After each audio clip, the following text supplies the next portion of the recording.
자, 여기서부터 이제 사진만 보도록 하겠습니다. 예. 왼쪽 그림은 이제 성당의 평면도입니다. 평면도.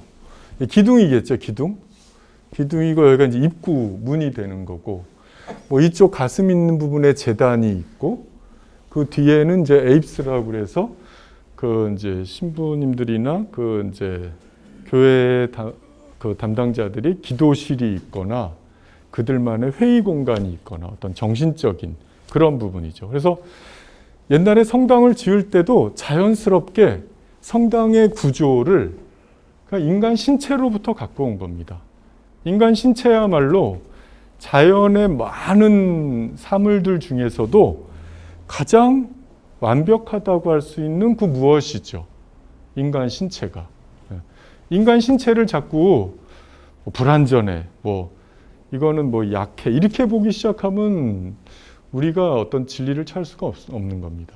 근데 인간의 신체야말로 보고 듣고 모든 걸 행동을 하면서 인간이 또 모든 걸 만들어내고, 그리고 신을 전제로 하지만 인간이 신을 만들었을 때 신은 인간의 모습을 본인을 닮게 만들었다라는 표현도 있고 가장 귀한 거다라는 표현도 쓰고 곧 예배당이다. 너의 몸이 예배당이다. 이런 말도 있죠. 네, 성경 속에는. 그렇기 때문에 인간 신체를 교회에다가 적용시키려고 하는 게 어쩌면 너무 자연스러운 거였을지도 모릅니다. 그래서 이 신체 부위하고도 연결되게 가슴이나 머리 부분을 그들이 더 잘 만들고 잘 꾸미려고 했던 그런 과정이 있었죠. 예, 그래서 교회 평면에서만 봐도 자연 속에 있는 인간과 연결시킨다라고 하는 걸 볼 수 있고, 조금 더 직접적으로는 건축물에 이렇게 사람의 모습을 직접 적용해서 설계하고 또 구축하고 이런 경우가 꽤 있습니다. 예. 단순히 어떤 건축물의 입구만을 얘기하는 게 아니라 동굴 또 혹은 어떤 계곡의 일부 이런 걸 인간의 모습으로 변형시키고자 하는 그런 시도들이 꽤 있었죠. 왜냐? 중요한 장소거나 그것이 아주 굉장히 의미를 담고 있는 장소일수록 인간은 자기를 이렇게 투영하게 돼 있습니다. 그 모습이 꼭 서양처럼 이렇게 눈, 코, 입이 있는 게 아니더라도 우리도 마찬가지 아닙니까? 동양도 구룡산이 있다. 그러면 그 산에 용이 9마리 있는 거로 누군가 봤었는지도 모르죠. 안개 속에서 봤든지 자다가 일어나서 봐서 그런지 몰라도 이 모든 자연의 사물들을 인간 아니구래도 또 다른 자연과 비교하면서 우리 연상시키게 하죠. 그 의미를 증폭시켜 주기 위해서. 예. 그래서 여기 지금 이제 제가 최대한 요약을 제가 이제 사실 이게 요 틀은 그 이탈리아의 그 파올로 포르투게시라는 선생이 있어요. 근데 그분이 이 자연과 건축에 대한 책을 이제 집필하셨고 제가 그걸 좀 번역 작업을 하면서 그 전체 내용을 조금 이렇게 요약해 갖고 이제 약간 압축된 내용을 좀 갖고 와 보려고 한 거고, 지금부터 이제 편안하게 보실 거는 앞에 인간 신체도 보셨지만 골격, 자궁, 수직성, 인간만이 이렇게 직립하지 않습니까? 사피엔스들이. 그래서 수직성, 동물, 산, 암석, 지형주의란 말은 조금 어렵지만 어쨌든 이 지형이 갖고 있는 지오모피즘이라고 하는데 이런 지형의 형태들 아니면 눈의 결정체, 이런 결정체들, 기둥, 가지, 나무, 이런 요소들로 이 요소들이 어떻게 건축과 또 연결성을 갖는지 그걸 한번 보도록 하겠습니다. 자, 인간의 신체 다 이제 약간 직립적이어 갖고 비너스 얘기나 그리스 히랍 때의 어떤 신들은 다 인간을 은유화하는 신들이 많죠. 이슬람은 신을 언급도 못하게 하죠. 묘사한다는 것 자체가 불경스러우니까. 그래서 신이란 말을 뱉지도 못하게 하는 종교도 있는가 하면 그리스나 로마 때는 모든 신들을, 굉장히 많은 신들을 인간과 유사한 대입을 하나씩 넣어놨죠. 그래서 분노의 신, 뭐 사랑의 신, 아니면 뭐 다산의 신, 뭐 이런 거로 여러 신들을 만들죠. 근데 그건 다 뭐겠습니까? 인간이 갖고 있는 감정들의 대입이거든요. 그래서 인간이 자기가 갖고 있는 모든 감정과 생각을 이렇게 대입시키는 과정, 이런 것들은 너무 자연스러운 것이었습니다. 요거는 주로 헝가리 쪽에서 많이 짓던 주택, 그러니까 공공교회 건물인데, 이런 데에서도 보이지 않게 그 얼굴이 이렇게 좀 드러나진다든지, 아니면 이것도 이제 음악당, 극장인데 극장의 무대 부분이 되고 객석이 됩니다. 근데 그런 걸 또 여성의 신체의 모습에서 또 이렇게 따오기도 하죠. 그래서 아름다운 선들을 찾는 거에서 우리가 인간의 모습으로부터 자연스럽게 가져올 수밖에 없다, 이런 말씀을 드리고 싶습니다. 그 건축가들이 건축가 내지는 건축과에서 많이 쓰는 단어인데 일반인들은 좀 잘 안 쓰는 단어가 하나 있어요. 그게 뭐냐면 파사드라는 단어를 씁니다. 파사드. 그 이름으로 회사를 만들기도 하고 디자인 회사를 만들기도 하는데, 파사드라는 말을 많이 쓰는데, 이 파사드가 뭐냐면 건축물에서도 정면을 말하는 겁니다. 정면. 예. 그러니까는 건축물이 일단은 딱 세워졌다 하면 최소한 4면이 있지 않겠습니까? 지붕은 잘 못 보인다고 치고 바닥은 또 안 보이니까. 그래서 동서남북으로 이렇게 4개의 인면이 있죠. 우리가 그걸 인면도라는 표현을 쓰는데, 보통의 건물들이 박스를 많이 지니까 박스일 때 4개의 얼굴이 있습니다. 어떤 건축물이든 측면이 있고 뒤통수가 있고 앞면이 있습니다. 이 앞면은 주로 이렇게 도로의 면에 있죠. 그리고 그 앞면을 통해서 이렇게 사람이 드나들죠. 근데 그 길을 왜 서양 사람들이 파사드라는 말을 썼을까? 다른 데는 다 그냥 엘리베이션 아니면 이런 표현을 쓰는데, 그 정면만 파사드라는 말을 썼어요. 그리고 그거를 만국 공통어처럼 건축하는 사람들은 중국이든 한국이든 저기 서양에서도 아프리카든 하여튼 유럽이든 미국이든 다 파사드라는 말을 약간 공식화해 갖고 그 건축물의 메인 얼굴, 우리 사람한테도 이렇게 측면이나 뒤통수가 아니라 바로 이 얼굴, 이 정면을 보여주는 단어는 파사드라는 말을 씁니다. 그래서 야, 너가 설계해온 건축물의 파사드는 뭐야? 그러면 그 파사드를 이렇게 보여줘야 되는 겁니다. 저는 제 정면을 이렇게 만들어내고 싶어요 라고 하는 거. 근데 이미 그 파사드라는 말을 제가 여러 번 쓰면서 감을 잡으셨겠지만, 파사드랑 제일 비슷한 단어가 페이스가 있습니다. 페이스. 그렇죠? 얼굴이라는 뜻이죠. 네, 같은 어원입니다. 근데 제가 하나만 더 말씀을 드리려고 이 말을 꺼낸 건데, 그 파사드라는 단어의 라틴어 어원인데, 그 진짜 또 라틴어에는 파레라고 하는 동사에서 온 게 파사드입니다. 근데 파레라는 동사, 제가 말이 좀 어려워지죠. 그런데 영어로 따지면 do입니다. do 동사. 내가 뭘 한다 하는 때 이 동사 있죠. I do, he does 하듯이 한다 하는 동사가 do 동사인데 영어로. 그걸 라틴 쪽에서는 fare 동사를 씁니다. 그래서 faccio, fai, fa 이런 말로 이제 변형이 되는데, 그 말을 왜 꺼냈냐면, 제가 좀 여기다가 쓰면서 하면 더 좋은데, 얼굴 내지는 건축물의 정면이 하다라는 동사와 같다는 거예요. 그 말은 뭘까요? 결국은 그 사람의 얼굴은 그 사람이 뭐 하는 사람인지가 보인다는 겁니다. 남자면 남자 행동을 하겠죠. 여자면 또 할아버지면 할아버지 행동이 있고, 애기면 애기 행동이 있겠죠. 그러니까 그 사람의 얼굴은 그 사람의 행동이다, 이런 거랑 연결이 되는 겁니다.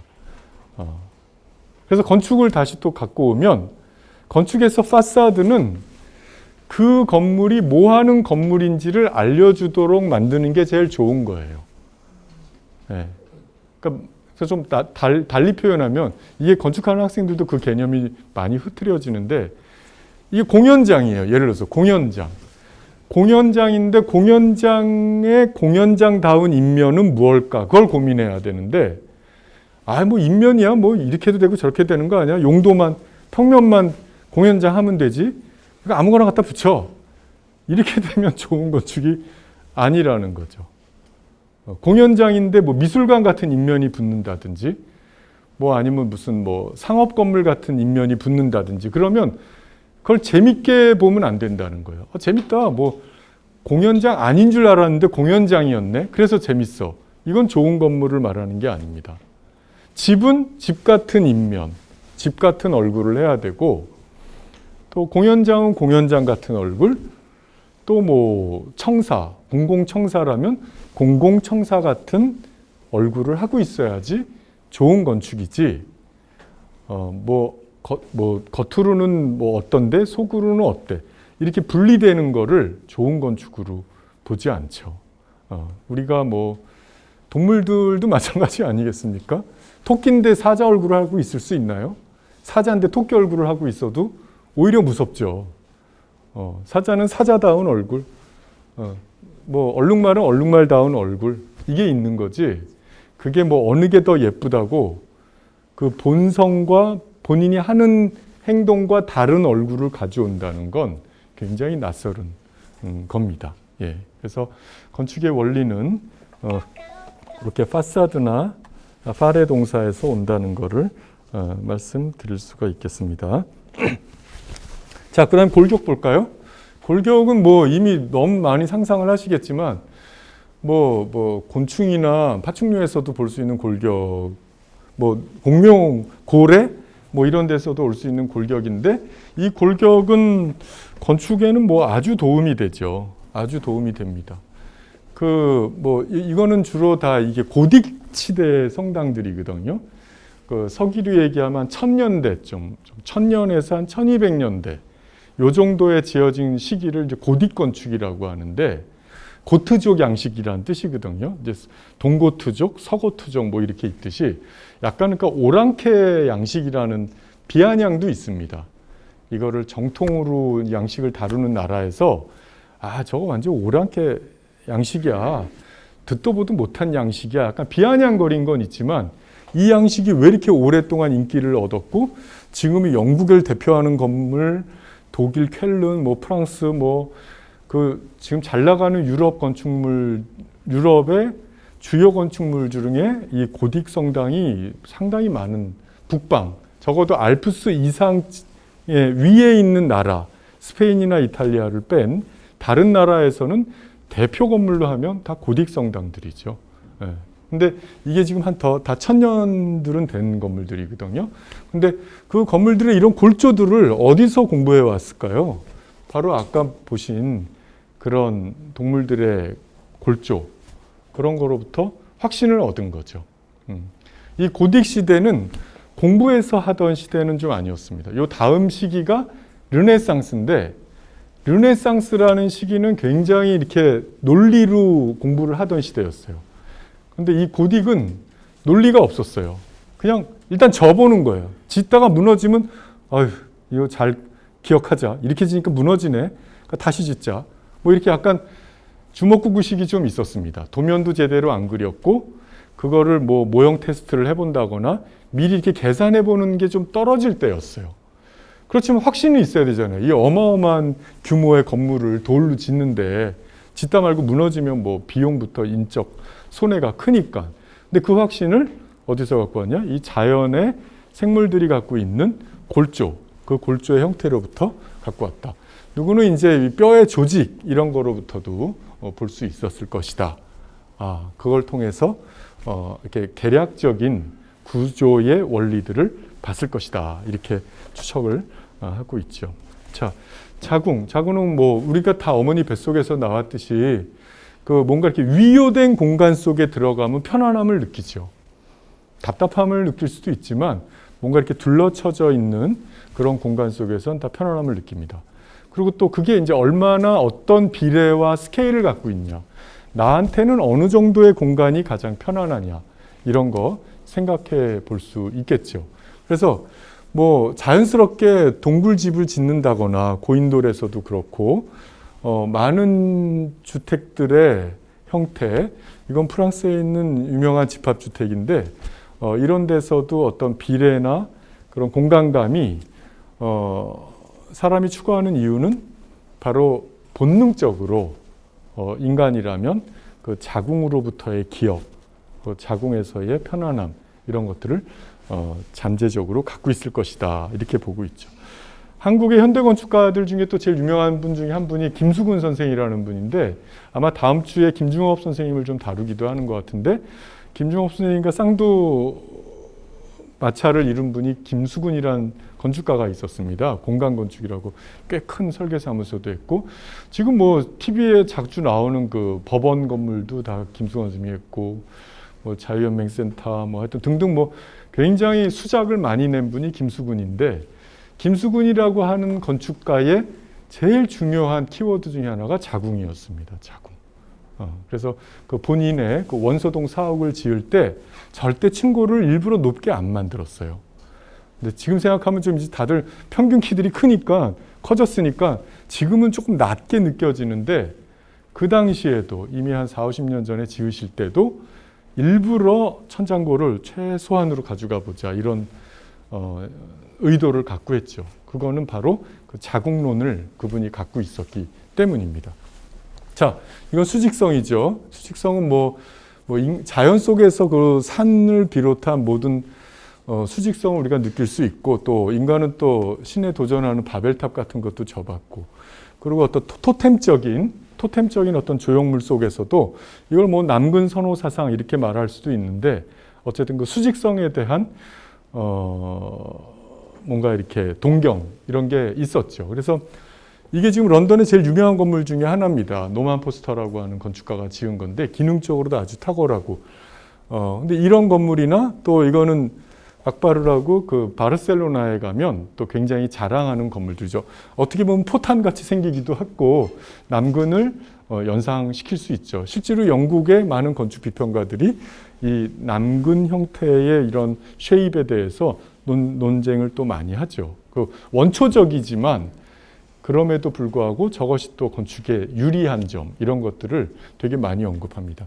물론 박스로 짓는 것보다 돈 좀 더 들었을 거예요.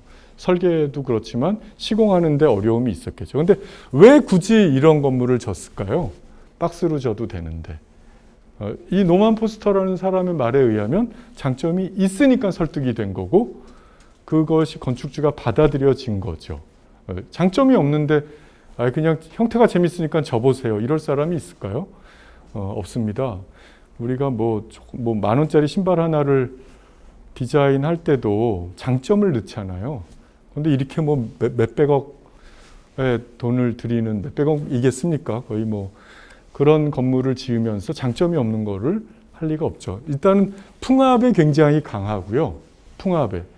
그러니까는 이 바람이 잘 빠져나갈 수가 있기 때문에 건축물에 걸리는 하중도를 훨씬 더 약화시킬 수 있어서 더 견고하게 유지될 수 있다는 거고 여기 이렇게 스파이럴처럼 이렇게 보이죠. 여기가 이제 바람길을 만들어서 내부 환기까지도 자연스럽게 만들 수 있는 그런 원리를 담고 있습니다. 예. 뭐 포탄이 뭐 이렇게 빨리 가서 떨어지게 하고 뭐 이러는 것도 있듯이 그런 원리들을 다 여기서 담아내고 있다 이렇게 말씀드릴 수 있죠. 자, 여기도 또 이상한 아저씨들 둘이 있는데 이 사람은 필립 존슨이라는 사람이고 이 사람은 미스 반데로에라는 사람인데 말이 조금 이상하죠. 뭐 미스터는 아니고 그러니까 독일어 이름으로 미스라는 사람입니다. 이름 자체가 미스예요. 근데 아까 그 르꼬르비제가 1등으로 유명한 사람이라면 한 2등으로 유명한 사람이면 이 사람일 겁니다. 미스 반데어로헤라고 그 독일 건축가인데 거의 뭐 쌍두마차죠. 르꼬르비제랑 미스라는 사람은.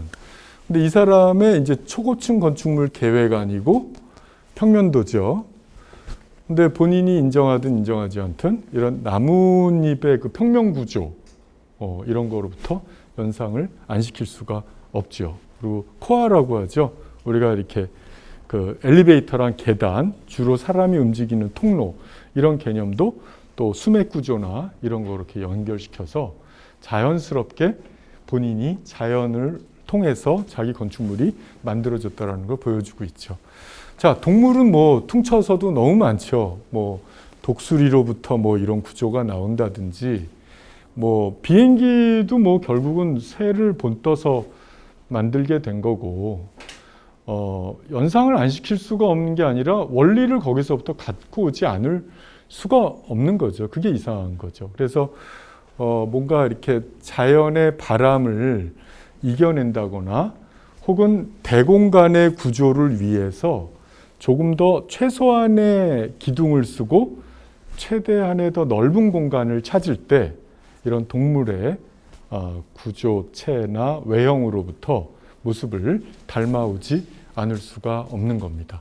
요거랑 아주 비슷한 디자인이 저기 송도의 그 인천 아트센터의 그 이렇게 캐노피 지하랑 연결시키는 캐노피 구조가 저거랑 아주 비슷하죠. 근데 단순히 그냥 멋만 부리려고 한 게 아니라 저런 구조가 이런 풍압에도 강하지만 캔틸레바라고 저희는 표현을 하는데 양쪽에 기둥이 있는 게 아니라 한쪽 기둥으로만 이렇게 최대한 넓게 펼치는, 그렇게 하면 이 밑이 기둥이 없어서 자유로우니까 이런 구조를 만들 때 이런 구조 만들면 편하지 않겠습니까?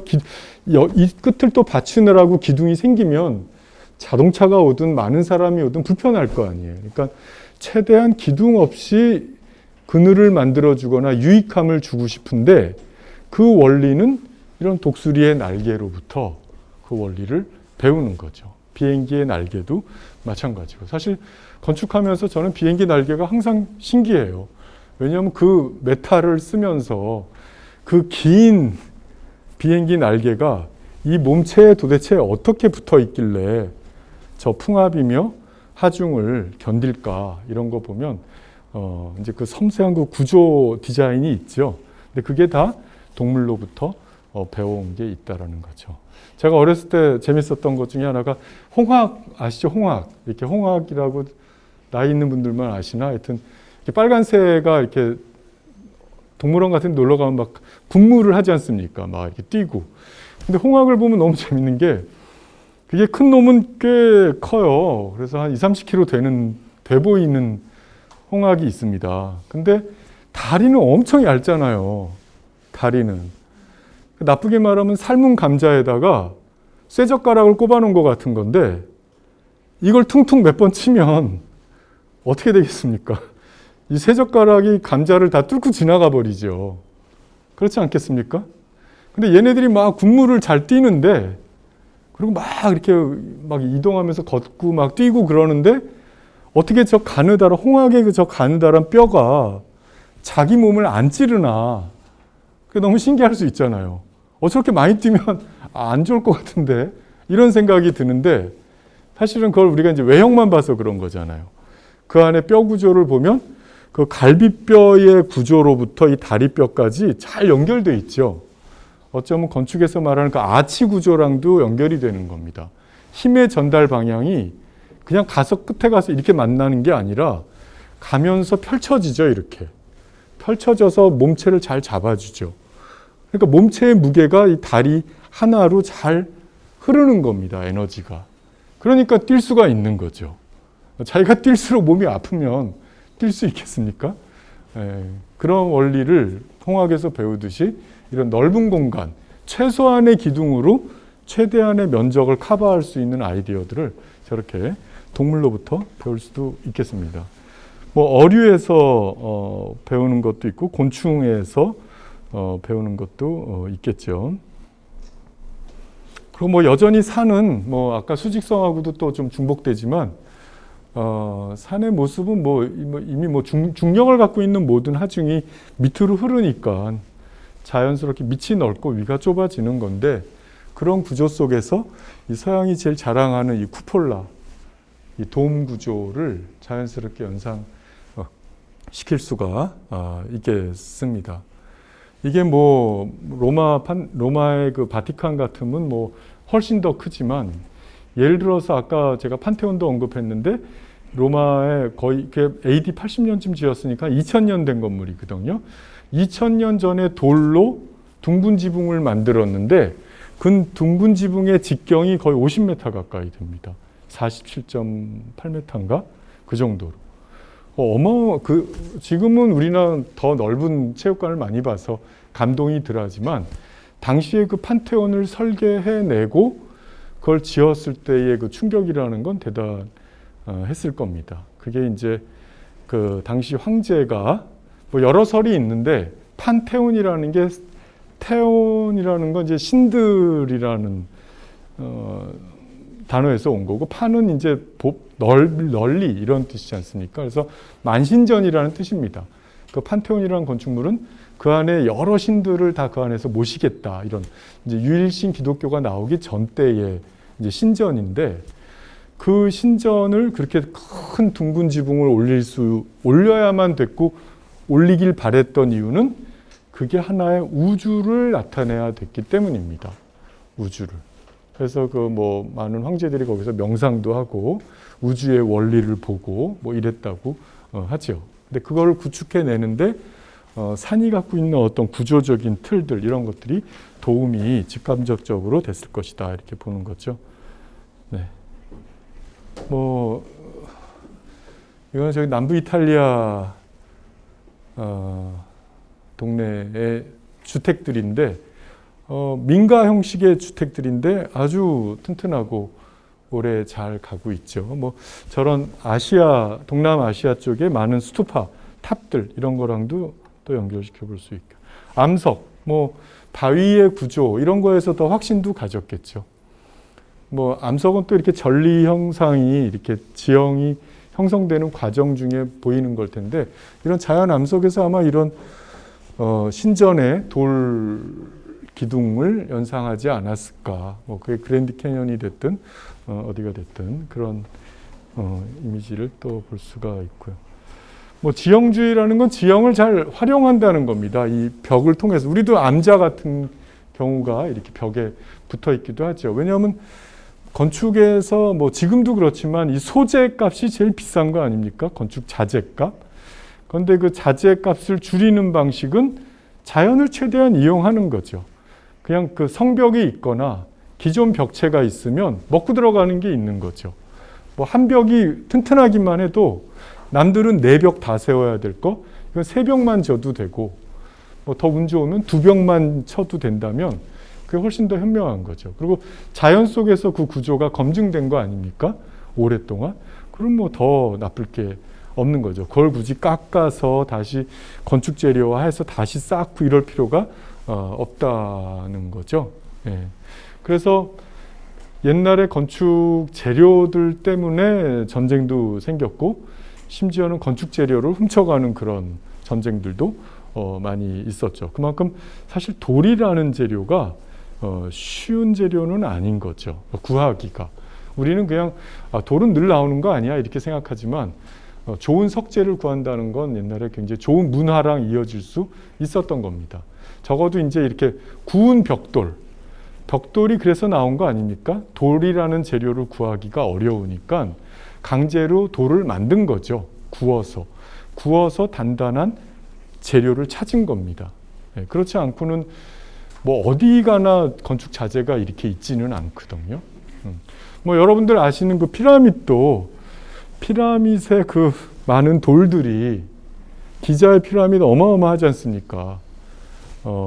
그게 멀리서는 이렇게 보이지만 한 돌이 이 책상만한 거 아세요? 이 책상보다 좀 더 클 겁니다. 이게 거의 2m가 넘고 이게 한 1.5 이상 되나? 한 돌이. 그 돌 하나를 여러 개 쌓은 거지 않습니까? 피라밋이. 이게 조금 자세히 보면 이렇게 단위져 있지 않습니까? 그런데 그 돌 하나의 무게가 2톤이 넘었다는 거예요. 2톤이. 물론 한 사람의 무덤을 위해서 그런 2톤짜리 돌을 몇백 개? 아니, 몇천 개를 쌓아야 이제 그게 피라밋이 되는 건데, 재밌는 건 그 돌이 그 근처에서 안 나왔다는 거 아닙니까? 그 기자 그 동네에 다 사막이고, 그걸 어디선가 다 갖고 왔다는 거예요. 그러니까 쌓는 것도 대단한 인력이지만, 그걸 이동해 오는 인력도 대단했던 거죠. 그러니까는 그 당시 파라오의 능력을 더 크게 보여주는 거죠. 근데 또 재밌는 거는 이걸 돌을 가까운 데서 갖고 오면 오히려 더 못 쌓았을 수도 있다. BBC에서 그런 말을 한 적이 있는데, 왜냐하면 돌을 계속 쌓아야 되잖아요. 근데 당시에 뭐 도르래가 제대로 있습니까? 무슨 기중기가 있습니까? 기껏해야 이렇게 식물 줄기를 엮은 끈 같은 거로 들어 올리거나 통나무를 넣어서 이동시켜야 되는데, 그거를 들어 올리는 것도 한 돌이 뭐 200g, 2kg도 아니고 2000kg 아닙니까? 2톤. 그거를 이렇게 들어 올리려면 이렇게는 든다는 게 무리고요. 다 경사로를 이용한 겁니다. 경사로. 경사로에서 밀어갖고 쌓고 밀어갖고 쌓은 겁니다. 들어서 쌓은 게 아니에요. 그러니까 무슨 얘기냐면 여기서 여기 쌓을 때 경사도 만드는 거는 어렵지 않겠죠. 근데 피라미드의 그 꼭대기를 생각해 보세요. 어마어마한 높이거든요. 이렇게 147m 되나? 하여튼 그 높이까지 쌓으려면 이 램프가, 경사로가 한 몇 킬로는 나가야 되는 거예요. 한 2km. 2km 바깥에서부터 그 2톤짜리 돌을 밀고 올라온 겁니다. 그 램프를, 경사로로. 나중에 쌓은 다음에 이제 흙을 다 빼낸 거죠. 그렇게 하지 않으면 이게 구축이 안 되는 겁니다. 지금이야 뭐 그냥 타워 크레인 하나만 갖다 놓으면 바로바로 이렇게 쌓겠죠. 근데 그러니까 그게 더 미스테리한 거고 어마어마한 노동력과 에너지가 들어갔다 이렇게 볼 수 있는 거죠. 근데 어쨌든 돌을 잘 활용하는 것, 돌의 기존 지형의 원리를 잘 활용하는 것, 이런 건 굉장히 우리가 건축을 통해서 배우는 거죠. 이게 뭐 산성 석축이든 아니든, 또 이건 아시는 분들 아시는 가우디의 건축인데, 이 사람은 뭐 이거는 이제 도심지내에 지은 이제 집합주택인데, 여기의 원리도 뭐 자연산성에서, 자연산성은 더 기본적인 그 암벽들 사이사이 공간으로부터 이렇게 연상돼서 왔다, 이런 얘기를 하는 거죠. 자, 결정체. 그러니까는 건축하면 기하학이 바로 연결되죠. 지오메트리라는 게. 근데 그 기하학도 인간이 그냥 뭐 수학 잘하는 피타고라스가 만들어냈을까? 이럴 수도 있지만, 피타고라스는 그걸 음으로부터 자기가 비례를 찾았다, 이렇게 하기도 하는데, 사실은 그 비례도 결정체로부터 온 기하학적 비례를 갖고 왔을 수 있다. 암석이든 아니면 어떤 그 외의 결정체들의 그러니까 원형 기하학들, 육각형이든 팔각형이든 이런 것들을 이렇게 연상시키게 해주죠. 그리고 이런 것들이 이렇게 조직을 더 만들어 갈 수가 있죠. 이건 일종의 구조주의 건축물이라고 하는데, 이런 결정체들을 또 이어가죠. 이슬람 사람들이 이거 많이 이용했죠. 그래서 아람브라 궁전의 그런 평면도를 보면 이런 결정체 구조들로 인한 구조 배열을 수학적으로 볼 수가 있습니다. 또 현대 집합주택도 이렇게 이어가는 경우가 있죠. 일본에 가면 나가진 캡슐이라고 아주 싼 호텔을 이렇게 만들었죠. 단가를 줄이느라고. 그래서 정말 이렇게 기어 들어가는 캡슐형 그 숙박시설입니다. 그러니까 뭐 저거 4-5개가 한 실에 해당하니까 단가를 확 낮춰줄 수 있겠죠. 객실 하나 단가보다. 물론 이제 들어가는 사람은 좀 불편하게 자야 되는데, 일본인들 성향에서는 아주 좋았죠. 저렴하고 깨끗하면 싼 게 좋지라고 하는 거로 한때 굉장히 잘 나갔던 호텔이었죠. 예. 오른쪽에 있는 거 뭐 그 캐나다에 있는 헤비타트 때 주거 모델로 이렇게 제시했던 거이기도 합니다. 또 나무의 구조로부터 이런 기둥의 배열을 보게 되는 것, 너무나 자연스러운 거겠죠. 여기에서 이런 이제 기둥 머리 부분을 꾸며가는 게 디자인인데, 이런 디자인들의 모습들도 다 식물의 형태로부터 갖고 왔다라는 걸 알 수가 있죠. 특히 비잔틴이라고 하는 시기가 있었죠. 동방하고 이렇게 연결이 잘 됐던. 그래서 베네치아를 서양의 중심으로 보기도 하지만 동방무역의 핵심이었기 때문에 이 베네치아 안에서 갖고 있는 기술적 보고들이 굉장히 많았습니다. 근데 그게 이 동방으로부터 갖고 오는 지식들이었는데, 그 동방의 지식들이 사실은 자연을 굉장히 잘 파악한 지식들이 있었다라고 하는 걸 우리가 볼 수 있죠. 그래서 식물의 구조, 뭐 이런 것들을 통해서 건축의 구조, 자연스럽게 연결되겠죠. 나무가 이렇게 힘을 받아? 그럼 우리 기둥도 이렇게 하면 되겠네. 라고 생각을 한 거죠. 제가 재밌는 사진을 뭐 넣지는 못했지만 지금 아마 다 아직은 기억하실 거예요. 이렇게 아주 젊으신 분이 있지는 않으니까. 그 911, 9.11 테러 기억하시죠? 뉴욕에서 제일 상징 건물 아니었습니까? 무역센터, 자본주의를 상징하기도 했지만 그 미노루 야마사키라고 일본계 미국 건축가인데 그 건축가의 최명작이었어요. 그 건물은 진짜 아깝습니다. 지금 뭐 다시 그 자리에 새로 뭐 다니엘 리베스킨트라는 사람이 짓고 뭐 그라운드 제로라고 해서 다시 막 잘 꾸미고 우리 안 죽었어, 미국은 안 죽었어 뭐 이렇게는 하지만 건축적인 유산으로는 그 쌍둥이 빌딩이 무너진 거는 굉장히 큰 아쉬움입니다. 건축적 자산으로. 왜냐하면 그 건물이 물론 비행기가 이렇게 들어가서 그 연료를 그것도 출발하자 얼마 안 돼서 연료 잔뜩 실은 게 들어가서 그 철골을 다 녹여내니까 철골 건축의 최대 약점을 굉장히 잘 이용한 거죠. 그 테러 집단들이. 그렇긴 하지만 그런 취약점은 있었지만 그런 정도의 사건이 아니었으면 아마 몇백 년도 보존하고 가치가 있는 그런 건물이었습니다. 근데 그 건물에 진짜 가치들이 여러 개 있는데 그 건물이 이제 뭐 무셔였으니까 못 가보지만 저희가 굉장히 큰 건물이거든요. 그 큰 건물에 기둥이 없습니다. 그 건물이. 그 큰 건물이 기둥이 없다는 게 이해가 되십니까? 정말 기둥이 없었을까요? 없었습니다. 그 당시 그 건물의 평면도를 입수해 보시면 기둥을 찾을 수가 없을 겁니다. 안 만들었으니까 기둥. 그럼 기둥 없이 그게 어떻게 쓰나요? 물론 코아라는 건 있죠. 코아. 코아라는 건 엘리베이터, 계단은 있습니다. 지금 여기 제가 칠판을 좀 그려드리고 싶은데 정사각형의 네모난 박스 건물입니다. 그게 이제 두 동이죠. 모서리 방향으로 이렇게 이어져 있는데 그 영화 한번 보시면 되게 재밌는데 프랑스 영화로도 있었고 리메이크해서 선 위를 걷는 남자인가? 맨 온 와이어라는 그런 영화 있습니다. 그 영화 보면 이제 그 미친놈은 아니고 그 이제 이렇게 줄 타는 거 건너는 사람이 그 두 건물을 줄로 그것도 막 다 만들어준 게 아니라 자기가 밤에 몰래 그냥 경찰 눈 피해갖고 걸어갖고 그 길을 건너가거든요. 아무 안전장치 없이. 그 사람의 희열은 그거였나 보죠. 근데 어쨌든 그 건축물이 어마어마한 높거든요. 그러니까 400m 정도 되는 거죠. 100층이었으니까. 층고 4m만 봐도 400m가 넘는 거죠. 그 400m 넘고 그 큰 건물이 이 방에 한 10배는 되지 않을까요? 못해도 한 층이? 10배가 뭡니까? 뭐, 한 15배도 될 것 같아요. 그 넓은 건물에 어떻게 기둥이 없을 수 있나요? 그거는 바로 외피로 기둥을 전부 돌렸기 때문입니다. 근데 외피에 큰 기둥이 하나도 안 보여요. 그러면 큰 기둥이라도 보이면, 이거 기둥 아닙니까? 이랬을 거예요. 근데 기둥이 없어요. 기둥이랄 게 없고 다 창틀바 정도만 보입니다. 창틀바. 근데 창틀바 같은 자잘한 기둥을 여러 개 깔은 겁니다. 테두리로. 그러니까 굵은 기둥이 한 뭐 10개든 20개든 있으면 기둥 있잖아요. 이럴 텐데 그 기둥을 한 50개로 쪼갠 겁니다. 그러니까 50개가 넘지요. 하여튼 한 7, 80개 되는 자잘한 기둥을 테두리로 다 돌린 겁니다. 그래서 한마디로 어떤 구조를 생각하면 되냐면 각파이프 구조를 생각하면 됩니다. 각파이프.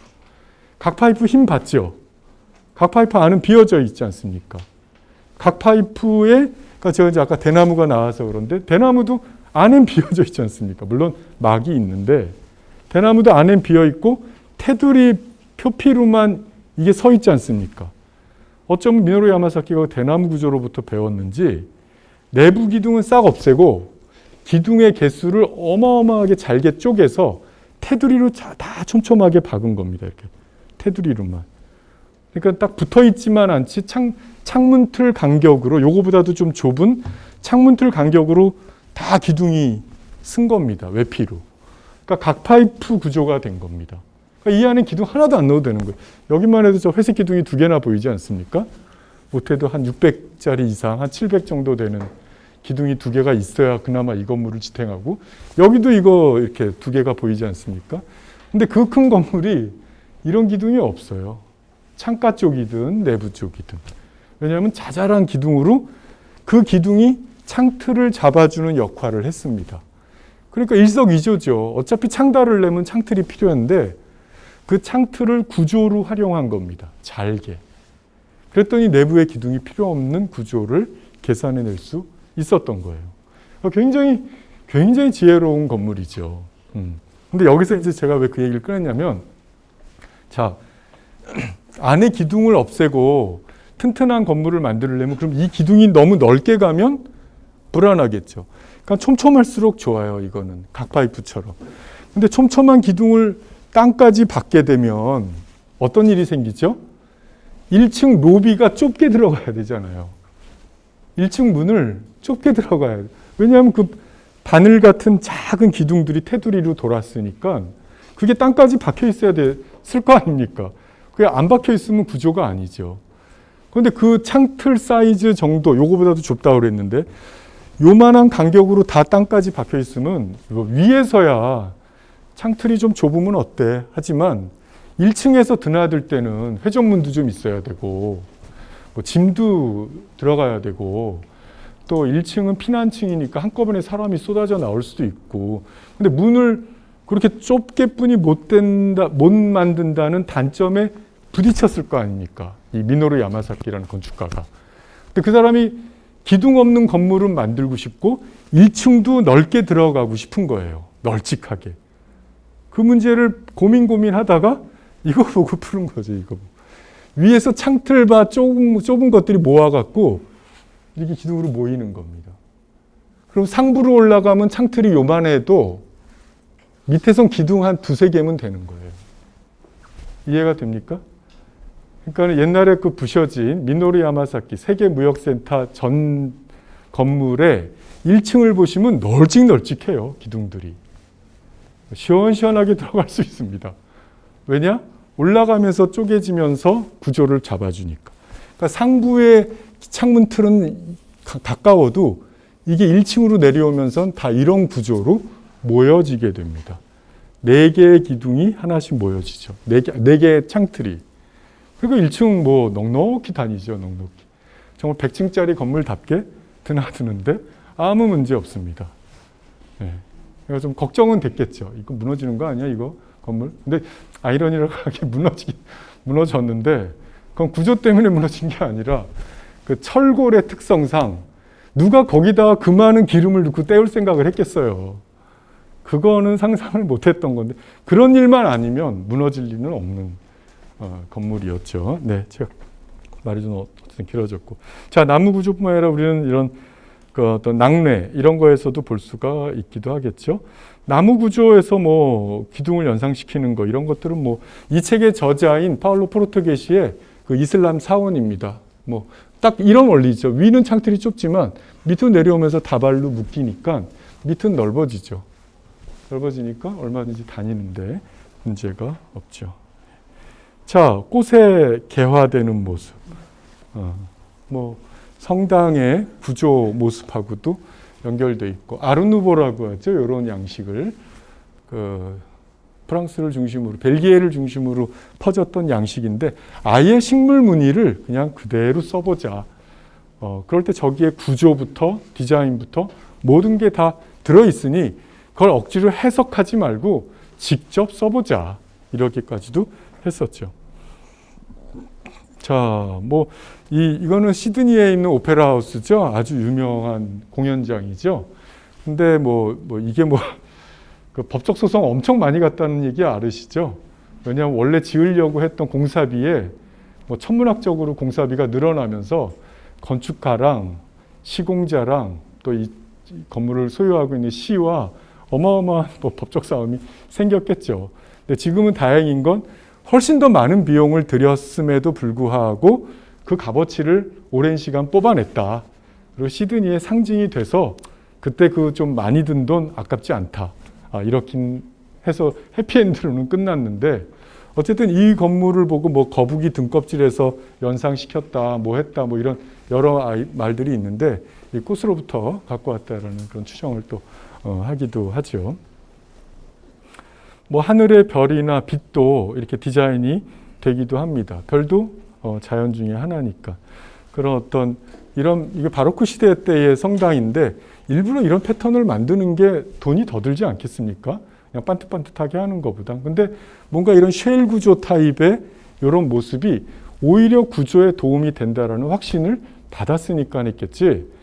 돈 더 들고 약해지는데 허용할 건축주는 없습니다. 내가 들어가 살 공간인데. 예.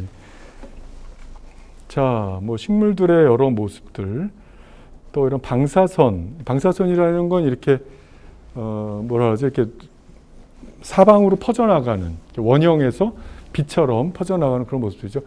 뉴욕에 가면 제일 유명하고 아름다운 건물로 손꼽히는 거죠. 크라이슬러 빌딩이라는 건물인데 이 건물의 모든 디자인들이 저런 방사선 형태. 근데 저건 다 구조랑 또 연동이 돼 있는 거죠. 아치 구조의 첨두성까지 식물의 어떤 그런 패턴들.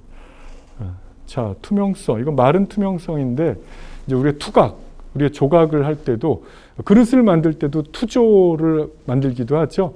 찻잔을 이렇게 잡을 때 뜨겁지 않게 하려고 외피는 구멍 뚫린 도자기로 만들고 안에는 물을 담을 수 있는 도자기로 만들고 그래서 이렇게 투각성이 있는 이렇게 공기가 바람이 통할 수 있는 그런 구조를 또 식물에서부터 연상시키기도 합니다. 예, 이렇습니다. 그래서 제 이야기는 요쯤으로 끝낸다고 보면 되고요. 뭐 하다못해 옥수수에서도 갖고 오는 거죠. 이런 산성에 뭐 옥수수가 먼저 했는지 성벽에 억지로 갖다 붙인 건지는 모르겠습니다. 그런데 어쨌든 이 구조가 서로 연결되어 있다라고 하는 것들. 그러니까 이 산성을 이렇게 쌓는 데는 그냥 반듯하게 쌓는 것보다 저게 더 튼튼하다는 생각을 가졌기 때문입니다. 그냥 반듯반듯한 돌이 없어서만이 아니라 저게 오히려 더 단단한 서로 맞물림을 더 단단하게 가져갈 수 있다. 이런 확신이 있었기 때문에 전 최근에 알은 사실이지만 이 옥수수의 수염 있죠? 옥수수 수염의 가닥수와 알갱이 가닥수가 같대네요. 예, 그러니까 한 알갱이에 한 수염씩인 것 같습니다. 근데 밑에는 되게 많던데 밑에는 그거는 이 끝으로 갈수록 아직 못 큰 자잘한 옥수수들이 다 있는 겁니다. 그러니까 얘가 갖고 있는 유전자는 그 수염수대로 클 수 있었던 애죠. 그렇게 다 못 큰 애들도 있겠지만 그냥 그거는 사실 번외인데 인간은 그런 거로부터 재밌는 상상을 합니다. 자, 이게 이제 마지막 장면이고요. 혹시 좀 시간이 한 5분 있다면 질문도 받겠습니다. 결국은 우리가 자연과 건축은 그 유사성에서 모든 원리를 배우게 된 거다. 그리고 그 유사성의 원리 속에서 우리는 감탄할 만한 어떤 지식들을 얻는다. 내가 새로 찾아낸 것 같고 내가 만들어낸 것 같지만 사실은 그건 어쩌면 다 있던 지식을 내가 다시 재조합했는지도 몰라요. 뭐 인간의 능력과 상상력이나 창조력을 무시하려는 게 아니라 우리가 자연을 조금 더 자세히 들여다보면 우리의 상상력은 더 많아질 수 있다는 그런 차원에서 이야기를 드립니다. 그리고 이 모든 게 결국은 조화, 아르모니아, 하모니 이런 말로 이루어지는 거죠. 동양의 사상이 그렇지 않습니까? 과한 건 과유불급, 부족해버린 거죠. 치우치는 건 나쁜 겁니다. 언제나 그것이 서로 균형을 찾아가는 그 상태를 가장 좋은 거로 보죠.